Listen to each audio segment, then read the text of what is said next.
बोलिए सियावर रामचंद्र भगवान की जय। आज मैं आपसे एक भगवान के भक्त की कथा कह रहा हूँ। किसी गांव में एक सेठ जी के किराने की दुकान थी।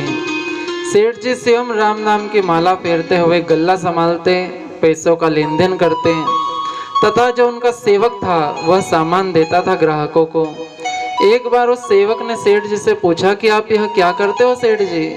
सेठ जी ने कहा कि सांवरिया सेठ का नाम जपता हूँ। अब वह सेवक कहने लगा कि आपका भी कोई सेठ है क्या? अब सेठ ने कहा कि हाँ, जो सारी दुनिया का सेठ है वही मेरा भी सेठ है, सांवरिया सेठ है।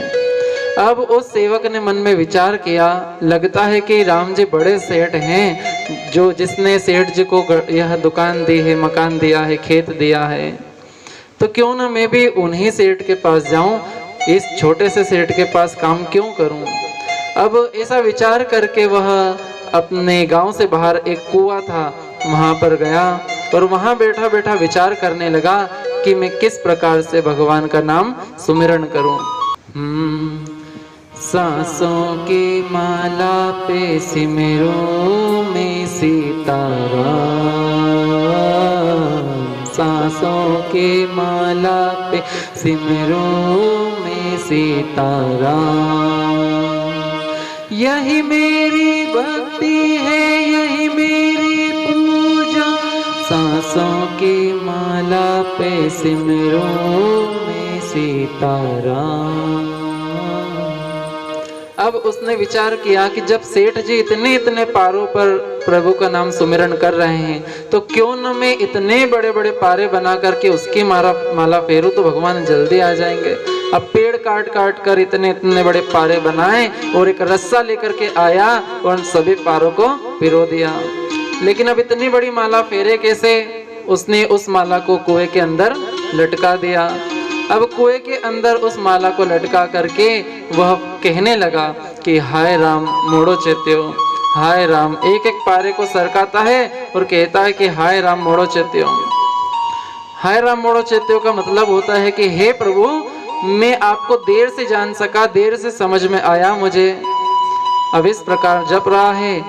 अब एकाग्र चित्त से यदि 3 दिन तक भगवान का भजन कर लिया जाए तो भगवान दर्शन देते हैं। 3 दिन हुए, वहां भगवान के महावैकुंठ में सिंहासन डोला। लक्ष्मी जी ने पूछा, अरे प्रभु यह क्या हुआ? प्रभु ने कहा कि हे लक्ष्मी, लगता है मेरा कोई जानकार भगत है जो मेरी भक्ति कर रहा है। लक्ष्मी जी ने कहा, अरे प्रभु जानकार भगत, ये जानकार भगत कैसा होता है, मैं भी तो जानूं। बोले वो सब जानता है। बोले लक्ष्मी जी ने कहा, सही में प्रभु? बोले हाँ, मैं परीक्षा करना चाहती हूँ। ठीक है, जाओ परीक्षा कर लो। माता लक्ष्मी एक स्त्री का रूप बना करके वहां आई और वहां उस सेवक के पास जा करके माता लक्ष्मी जी दूर से ही कहती है, अरे भाई किसका नाम ले रहा है, ये कौन है, ये राम किसका नाम ले रहा है? लेकिन सेवक ने ध्यान नहीं दिया, वो तो एकाग्र चित्त से भगवान का भजन कर रहा था। अब लक्ष्मी जी थोड़े पास जाती है और कहती है, अरे भाई किसका नाम ले रहे हो, बताओ तो सही। अब उस सेवक का मन भंग हुआ, इसकी भक्ति। उसने कहा, अरे यहाँ से जाओ आप, ऐसे हाथ कर दिया कि जाओ यहाँ से। लेकिन लक्ष्मी जी नहीं मानी और पास गई, कहा, अरे बताओ तो सही किसका नाम जप रहे हो? उस समय वह चिढ़ करके कहता है, अरे जा, तेरे खसम का नाम ले रहा हूँ, जा तेरे लाड़े का नाम ले रहा हूँ। ऐसे कह करके वापस वो माला जपने लगा। अब लक्ष्मी जी ने सोचा, अरे ये तो सचमुच बहुत जानकार है, यह तो जान गया कि मैं ही उनकी पत्नी हूँ लक्ष्मी। तुरंत भगवान के पास जाकर कहते, प्रभु ये तो बड़ा जानकार भगत है, इसको तो दर्शन देना चाहिए। तब लक्ष्मी और नारायण भगवान सीता और राम के रूप में उस सेवक के सामने आकर दर्शन देते हैं।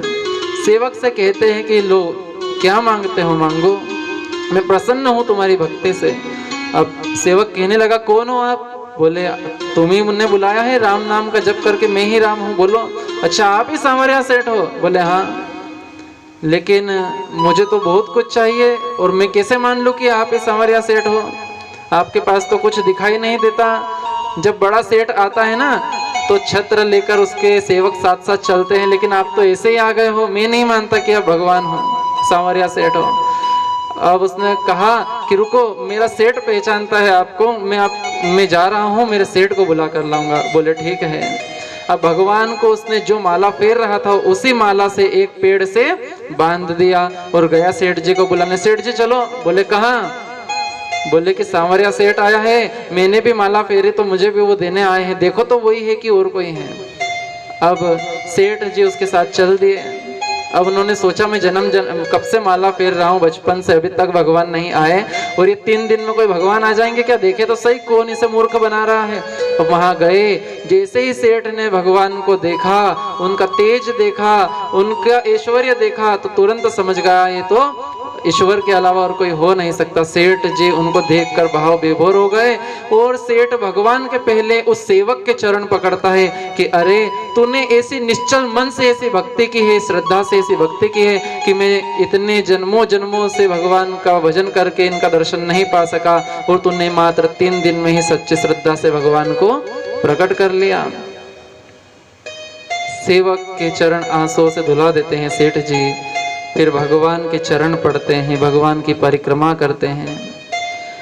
अब भगवान कहते हैं कि मांगो क्या मांगते हो, लेकिन सेठ की हालत देख करके उस सेवक के को सारा ज्ञान हो गया कि भगवान से ये तुच्छ चीजें नहीं मांगना चाहिए।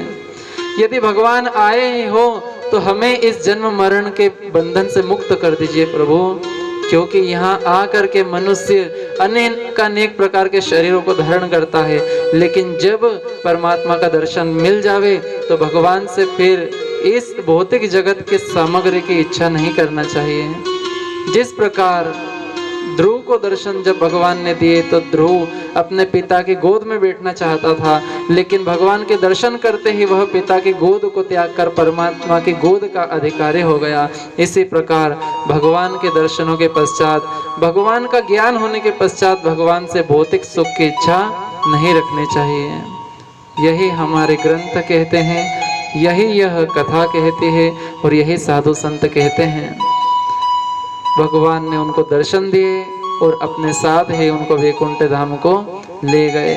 बोले सियावर रामचंद्र भगवान की जय।